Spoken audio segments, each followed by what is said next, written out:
Hello and welcome to Ms. Ma's Advanced Functions class. This is 1.7, Operations with Functions. This is actually a topic we're going to explore in greater detail in the end of the course, but this is just the introduction to it.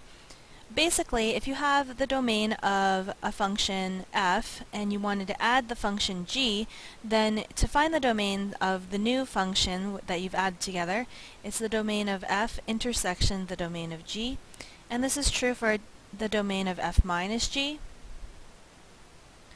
and the domain of f times g. So basically, if we're going to start with something like, let's say f is going to be -1, 0, 3, 8, and 4, 5. And g is going to be, let's go with, let's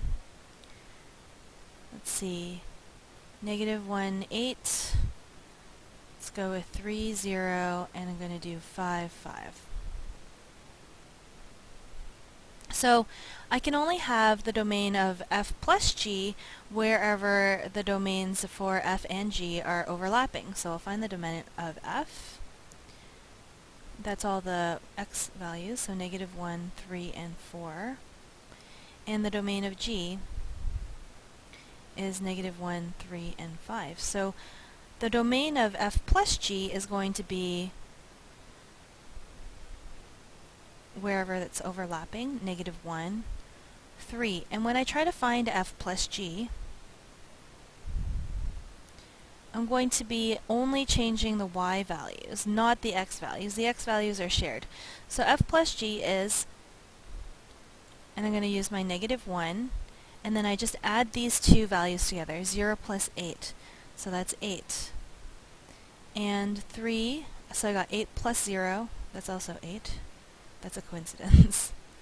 Okay, so f plus g, we only look at where the x values are overlapping, and then we add the y values together. If we were doing f minus g, we would subtract the y values. If we were doing f times g, we would multiply the y values. The only difference here is with d of f over g, so I'm dividing the two. The domain is going to be the same.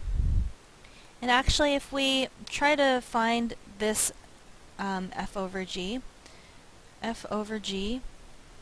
is, we get -1, because that's overlapping, and then 0 over 8, and then we get 3 and 8 over 0. And you can see that this exists, so that's the same as this, -1, 0, but we can't get 8 over 0, that's not possible.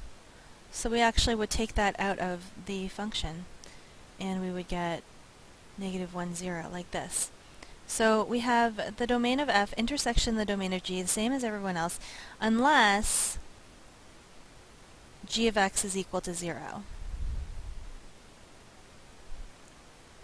Okay, so we want to take out the x values where g of x is equal to 0. So those are some of the basic things that we need to know. Basically, if you want to find the domain of the combination of functions, it is the intersection of those domains. Unless it's f over g, then we have an additional restriction, and only the y values are changing. We're just keeping the x values, just like we kept the -1 here and the 3. Okay? Thanks for watching, and have a good day.